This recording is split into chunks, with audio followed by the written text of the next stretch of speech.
만화로 행복할 수 있는 세상. 한국만화영상진흥원. 똑같은 건 싫다. 영화든 만화든 똑같은 캐릭터가 나와서 똑같은 말만 하며 똑같은 사건으로 진행되면 지루하기 마련입니다. 그래서 작가들은 항상 변화를 시도하죠. 그 변화가 외적인 변화든 내적 성장을 통한 변화든 변화는 우리에게 항상 즐거움을 선사합니다. 그래서 오늘은 바로 변화를 주제로 한 만화 특집, 여고생이 아저씨로 변화하는 판타지부터 취준생이 프로가 되는 현실적인 이야기까지 다뤄보도록 하겠습니다. 안녕하세요, 김태훈입니다.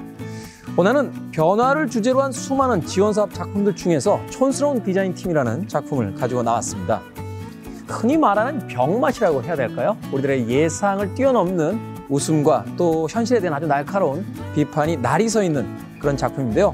오늘은 촌스러운 디자인팀의 마성영 작가님과 함께 이야기 나눠보도록 하겠습니다. 작가님, 안녕하세요. 네, 안녕하십니까. 자, 바로 이런 변화의 카테고리의 촌스러운 디자인팀이라는 작품을 이제 지원을 하시게 됐는데 예. 작가님에 대한 소개부터 직접 듣고 이제 본격적인 질문을 들어가 보도록 하겠습니다. 네. 안녕하십니까. 저는 마브로라는 필명을 쓰고 있는 신인 웹툰 작가 마성영입니다. 마브로라는 필명을 쓰고 계시다. 필명에 네네. 어떤 특별한 이유가 있습니까? 그냥 별명이었어요. 대학교 때는 그 언니라고 부르다가 점점 사람들이 오빠라고 불러주다가 마브로 이렇게. 아, 네. 브로드웨이 그 네. 브로와 성의 마시를 해서 마브로 네, 이렇게 네네. 불렀다. 네네. 아, 그것을 지금의 어떤 필명으로까지 쓰고 계시다라고 이야기를 해주셨습니다. 자, 여기서요, 작품에 들어가기 전에 촌스러운 디자인팀에서 중심이 되는 부분을 저희가 발췌를 했습니다. 그 부분을 잠시 소개를 해드리고 본격적인 인터뷰를 시작해 보도록 하겠습니다.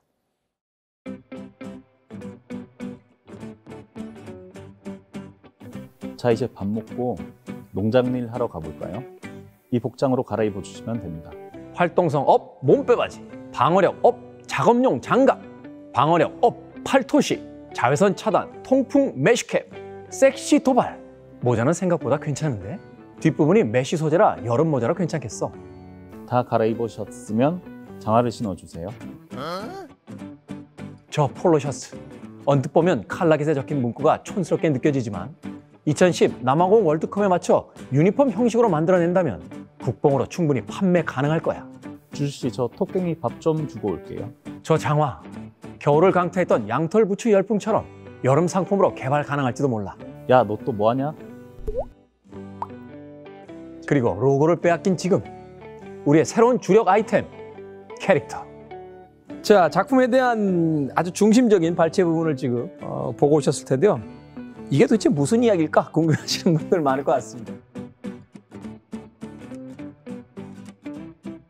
자, 첫 번째 질문 이렇게 좀 드려보겠습니다. 작가님의 작품을 이 수많은 카테고리 중에서 변화라는 카테고리를 이제 선택해서 지원하신 어떤 특별한 이유가 있으신지요? 여기 주인공의 이야기가 우리 평범한 취업 준비생들이 사회에 나가는 것에 대한 그 두려움, 이런 것들을 깨고 성장하고 변화하는 내용을 담고 있기에 변화라는 카테고리를 선택했습니다. 네, 이 작품의 어떤 내용 자체가 성장하는 드라마를 가지고 있기 때문에 그것이 네네. 변화의 카테고리에 맞겠다라고 생각을 하셨다라고 네네. 대답을 해주셨습니다. 취업준비생의 사회성장기다라는 이야기는 앞서서 해주셨습니다만 조금 더 구체적으로 어떤 취업준비생, 어떤 일을 하게 되는 취업준비생의 이야기인지. 손재주는 정말 좋지만 패션 감각이라고는 1도 없는 여자 주인공 옥달님이 패션 디자인 회사 팀장으로 가면서 겪게 되는 일을 그리고 있고요. 그리고 패션 감각은 정말 뛰어나지만 이것을 출력해내는 손이 완전 똥손인 남자 주인공 우주주를 만나서 성장하고 변화하고 서로의 단점을 보완해 나가는 그런 내용의 만화입니다. 네, 이 만화는 굉장히 구체적인 어떤 설정들이 초반부터 등장을 합니다. 말하자면 이제 옥달린이 2009년인가요? 네네. 졸업을 하게 되는데 그리고 나서 600일 동안 이제 백수로 진행이 됩니다. 네. 뭐 2009년이라든지 앞서 이야기한 것처럼 2010년 남아공 월드컵이라든지 네네. 600일의 어떤 백수 생활이라든지 예. 이런 것들을 이제 구체적으로 연도라든지 어떤 기를 집어넣으신 것은 예. 개인적인 경험에서 오신 건지 아니면 그냥 작가적 상상력이었는지 궁금하거든요. 개인적인 경험에서 왔고요. 제가 이 만화를 기획했던 것이 여자친구의 아이디어였는데 제가 실제로도 패션 업체에서 디자인 팀장으로 7년 동안 근무를 했었거든요. 들어오실 때부터 제가 왠지 예사롭지 않다는 생각을 했습니다. 네. 그래서 여자친구가 이 7년간의 취재가 쌓인 이런 소재가 있는데 이걸 왜 썩히느냐, 이걸 그대로 만화로 만들어 봐라 라고 했는데 과거는 제가 겪어봤으니 이 과거의 데이터를 가지고 만화를 만들어 보는 게 어떨까. 개인적 경험에 기인해서 그것을 예.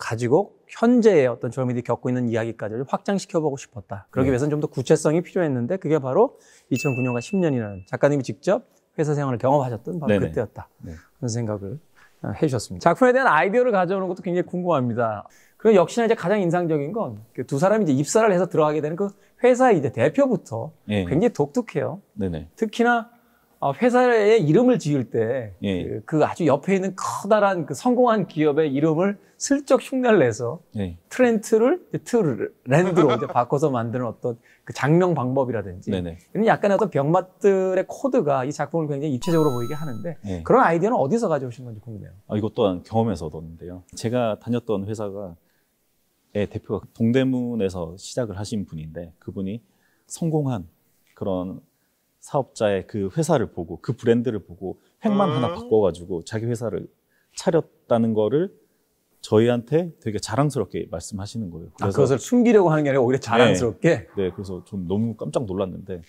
만화 소재로 쓰여서 약간 감사하게 생각하고 있습니다. 저도 회사 다니다 나와서 프리랜서 생활한 지 한 10여 년 되는데 네. 나오면 감사하게 되더라고요. 회사를 못 다니게 해주신 그분들에 대해서. 그런 어떤 패션의 소재를 이제 가져오는 것도 굉장히 흥미롭습니다만, 그 작품에서 이제 가장 흥미로운 것 중에 하나가 바로 캐릭터들입니다. 이 등장 캐릭터들을 보게 되면 문득문득 실제 어떤 배우들 혹은 유명인의 얼굴과 이렇게 오버랩될 때가 가끔 있어요. 네. 특히나 우쭈쭈 같은 경우는 전 보면서 탤런트 이종석 씨 많이 닮았다는 생각도 했는데, 예. 실제로 작화를 하실 때 그런 데서도 힌트를 얻으십니까?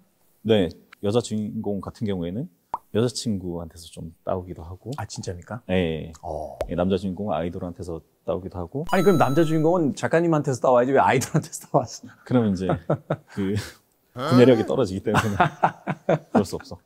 네, 유머러스하게 이야기를 해주셨는데 사실 이제 작가로서 이제 그런 소재들을 가져오는 것들도 굉장히 일이라고 하더라고요. 제가 아는 웹툰 작가 중에 그 강풀 작가 있는데 네.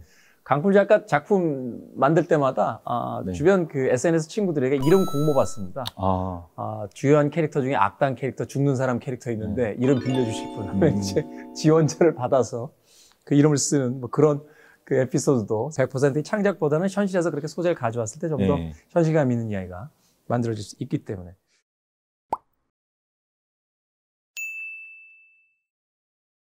수많은 일들이 있었을 텐데 만화가라는 직업을 선택하신 이유가 있으셨을 것 같아요. 어렸을 적부터 꿈이 만화가였고요. 뭐 초등학교, 중학교, 고등학교 때 꼭 한 반에 있는 그 연습장이나 공책에 만화 그리는 그런 사람이 저였는데, 근데 제가 진학을 만화랑 상관없는 섬유 디자인과라는 곳으로 진학을 하게 되고 취업을 하게 되면서 한 10년 넘게 만화랑 멀어져 있었는데, 예전에 어렸을 적 꿈이었던 만화가를 다시 도전해 봐야겠다라는 생각이 들어서 도전한 것도 있고, 또 회사 다닐 때 매일 야근을 했었거든요. 네. 매일 야근하고 그런 식으로 집에 가고 그랬는데, 어느 날도 여느 때와 다름없이 마을버스 막차 타고 내려서 집까지 언덕을 올라가면서 문득 들었던 생각이, 야근은 내가 했는데 왜 돈은 사장님이 벌고 있지? 내 고생의 대가는 내가 가지고 싶다라는 생각을 했었던 적이 있거든요. 퇴근하면서. 약간 그랬던 기억들이 다시 저를 만화가라는 꿈으로 이끈 것 같습니다. 이 시스템 안에서의 나의 노동이 나에게 온전히 돌아오지 못하는 것을 이상하게 생각하고 내가 하는 일은 나에게 돌아왔으면 좋겠다 라는 생각이 이제 직장 생활을 그만두고 나오게 되는 계기가 됐고, 또 그것이 어릴 때부터 하고 싶었던 이제 만화가를 선택하게 됐다라고 이야기를 해주셨습니다. 개인적으로 작가님에게 영향을 준 작가가 있었는지 되게 궁금해요. 네. 그 다음 웹툰에서 10 그리고 1을 연재하시고 지금 네이버 웹툰에서 셔럽 앤 댄스라는 만화를 연재 중이신 이은재 작가님을 정말 좋아합니다. 어떤 면에서 이은재 작가님의 작품 좋아하시나요? 일단 스토리도 좋고 연출도 정말 좋고 그림도 정말 잘 그리시고 이 게임의 그 뭐라고 해야 되나? 그 능력치 육각형이 있잖아요. 네네. 그 육각형이 전투력, 수비력, 뭐 체력, 지구력 뭐 이런 것들 쭉 나오는데. 네, 그게 꽉 차 있는 작가님이 이은재 작가님이라고 생각하고요. 특히 제가 정말 좋아하는 10이라는 작품은 단행본도 제가 다 샀는데 학원 액션물이거든요. 이걸 보고 있으면 같이 막 심장이 터질 것 같아요. 두근두근 거리면서. 그만큼 몰입도가 세다. 예, 그래서 이런 만화를 보면서 막 두근거렸던 그런 어렸을 적의 기억들이 만화가를 하게 하지 않았나라는 생각이 갑자기 드네요. 이 만화를 통해서 나의 심장이 얼마나 뛰었는지가 네. 그런 기억들이 나를 결국 만화가로 이끌었다. 거기에 중요한 역할을 한 작가가 또 이은재 작가이기도 하다라고 네. 이야기를 해주셨습니다. 자, 다음 어떤 작품에 대한 구상도 네. 분명히 있을 것 같습니다. 학원 액션물에 대한 이야기를 해주셨는데 네. 만약에 그 작품이 아닌 다른 작품을 또 한번 구상해 본다면 어떤 학원 액션물이 아닌 또 다른 어떤 좋아하는 소재가 있다라면? 꿈을 꾸면 자다가 꿈을 꾸면 좀 괜찮은 꿈이 났다 싶으면 이렇게 메모를 해두거든요.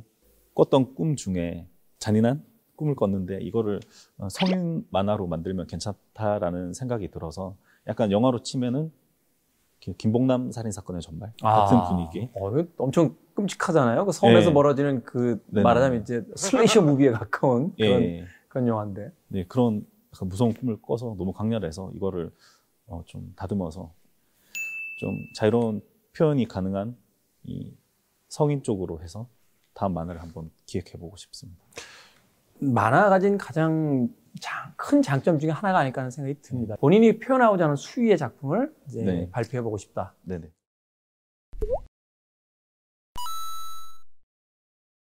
자, 오늘 변화를 주제로 한 작품, 그중에서 촌스러운 디자인 팀의 마성영 작가님과 이야기를 나눠봤는데요. 이제 가시기 전에 마지막으로 예. 마성영 작가님이 이제 작품을 만나게 될 그 독자들에게 나의 작품을 이렇게 봐줬으면 좋겠고 내 작품이 하고자 하는 이야기는 바로 이러한 부분이었다라고 마무리를 좀 해주시면 될 것 같습니다.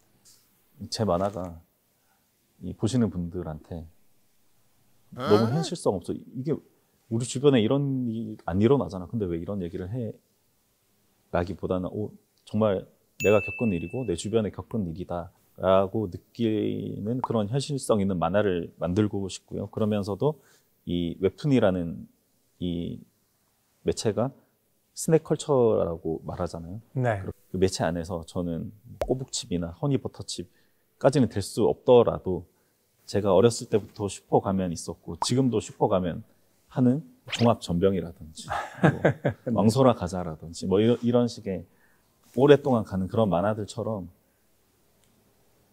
엄청난 막 대작가가 될 수는 없더라도 꾸준히 만화가라는 직업으로 오랫동안 활동하는 게 제 목표입니다. 사실 만화를 비롯한 대중의 문화라는 건 그것이 꼭 존재하기 때문에 그대로를 모사하는 건 아니잖아요. 어떤 사회에 있는 작은 사건들을 돋보기를 갖다 대고 그것을 확대시켜서 현미경처럼 더 자세히 볼 수 있게 만드는 것이 문화의 역할이라고 본다면 100%의 리얼리티가 없다 할지라도 이 만화가 다루고 있는 어떤 중요한 주제가 바로 우리가 공감할 수 있는 것들이기 때문에 아마도 동시대에 많은 또 이 독자들에게 사랑받을 수 있는 주제가 아닌가 하는 생각도 해봤습니다.